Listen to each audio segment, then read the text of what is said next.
Hi, I'm Amanda. I did have a dress on for this video, but that's not real life. I'm in a t-shirt.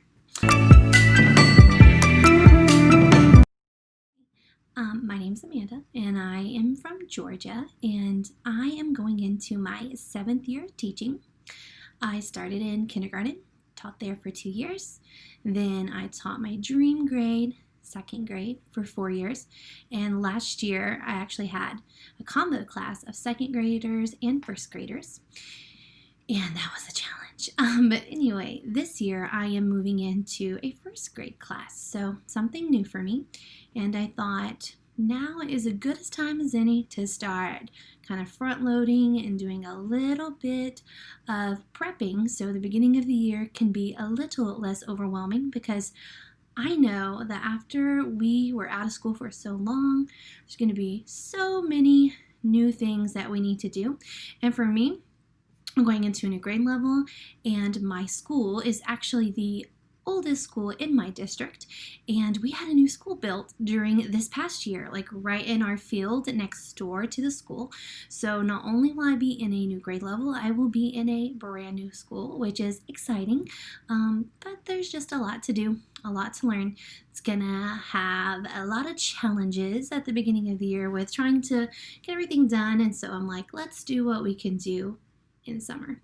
So for anyone who is familiar with Lucy Calkins' writing and reading units of study, that is something that we do at my school, and I love the programs. Luckily for me, since I did the combo class last year, I have already experienced the 1st grade things from those, but something that I'm really going to do this year that I haven't done in the past is create a digital checklist using Google Forms. And with reading and writing units of study, they have checklists for students, and they also have rubrics for teachers.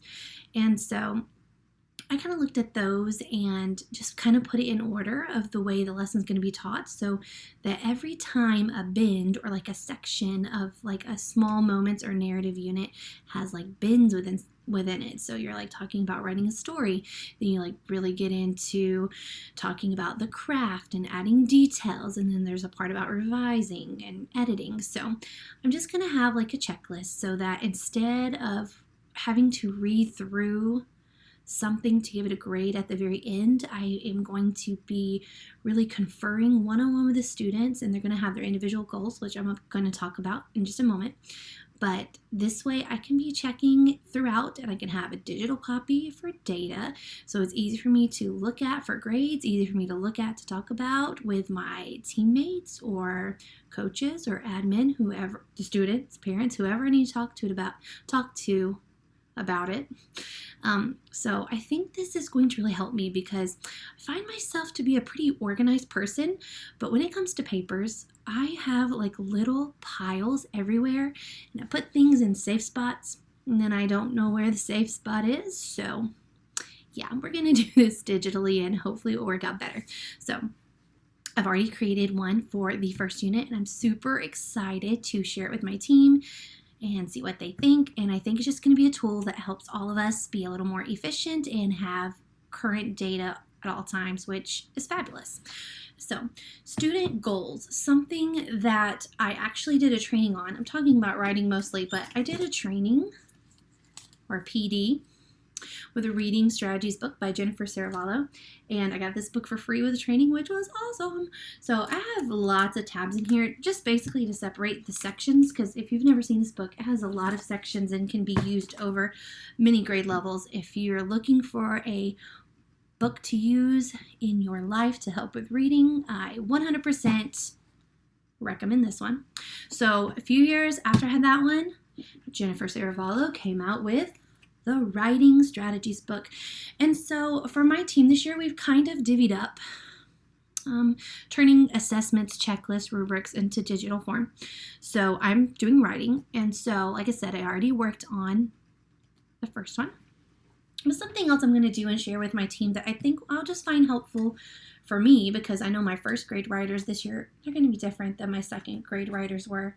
So the writing strategies book is also great for a variety of age level and skills that a writer will have.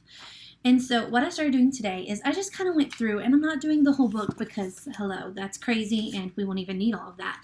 But I'm thinking of my students and how they have missed out on like real life instruction for like the last few months of school. And there's a lot of things that you can get away with that with, but for writing, that's hard.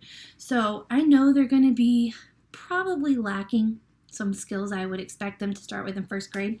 So I was thinking we're going really simple. So for example, this strategy right here is called Add Detail to make pictures easier to read.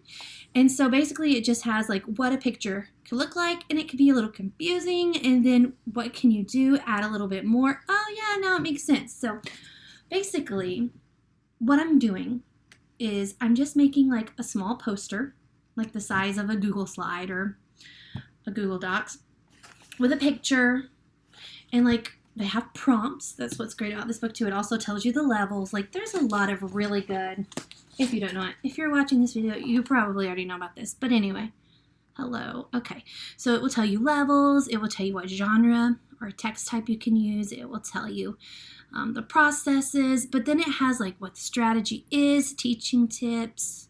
I feel like I'm starting over in my digital learning with my poor children and trying to share books.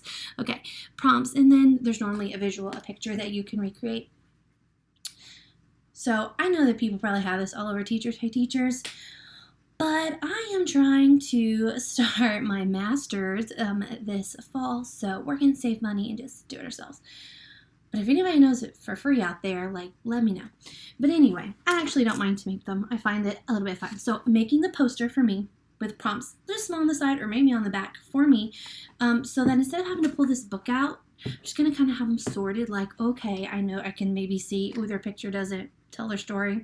So let's use this strategy, and I'll pull it out. And then I'm going to have like something like this, a little thumbnail that a student could glue into a bookmark or glue onto their writing folder or writing journal. Just depends on how it gets set up this year after we see what all we get and what we're going to do.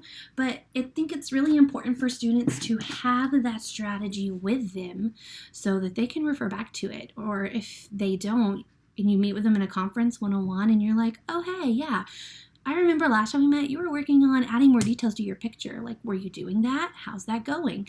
And if they've completely forgotten, just remind them, hey, let's do the strategy like another week and see if it's better. So the reading strategy book is just like that. They're wonderful, lovely tools, and I can't recommend them enough. Okay, so the last little thing that I'm super excited about. I used to look on Pinterest for like ideas for how to decorate my door, bulletin boards. I'm kind of creative, not a lot, but just curious, getting some ideas out there.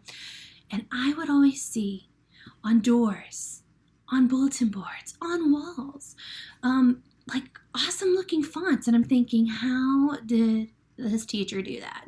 Like, who in the world has the time to cut out these cursive letters, put them on the, I couldn't imagine it. I used to get the fonts that I liked, put them on PowerPoint, print them out, cut them out, or use my X-Acto knife. Took a long time. Turned out okay, but took a long time. So then I was watching a few teacher YouTubers, and they kept talking about a Cricut. And I thought to myself, what is this? I have never heard of this. And then someone showed one, and I'm like, this is amazing. I need this in my life. So I got on Amazon, started looking, and they are on Amazon. You can get them on Amazon. The one I got came in a lot of different colors, and I love blue, like a light blue color. So I'm like, ooh, I want that one, but they didn't have that one on Amazon. So actually, it was cheaper for me to get it on Michael's to get the color that I wanted, and it showed up today. So I haven't taken it out of the box, but I did want to share it with you because it was just so beautiful. Like, why? Why would I not share? So I was actually really surprised because this box was huge, and I did not expect this. I do not know what this color blue is, but I will put it below after I find out what it's actually called. I almost got mint green because that one was really pretty too. And this year, I am doing a calm and cozy, like boho theme in my class. I've done like the brights and everything. I just want to really like calm, chill. If you look at my bed back here, kind of into like a boho, natural, earthy kind of look. And I actually bought some stuff from Teachers Pay Teachers, and I'll also link that below, that I'm going to use in my classroom that I'm really excited about. But I just want to thank you for joining me today. I do plan to try out this Cricut. Probably gonna make some like random labels in my refrigerator or something crazy like that, because that sounds like something I would do. I actually have a friend who, you know, those little cars like toddlers have, those little yellow and red cars.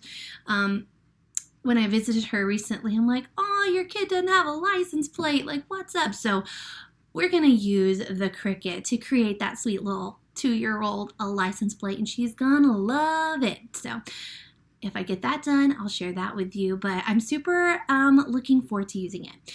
And going forward, I'm going to post some more videos about other summer prep ideas or things you can do, whether you're a first-year teacher or whether you've been teaching for a long time. It's nice to relax in the summer and just take some time for you, and I highly recommend that. But if you're someone like me who just kind of, after so long, you're like, okay, let's get going, maybe there'll be some tips and tricks to help to help you, or maybe you will comment and leave me some tips and tricks, because I would love that. But thank you for joining me today, and I hope to see your comments or see that you have liked or subscribed. Thanks. Bye.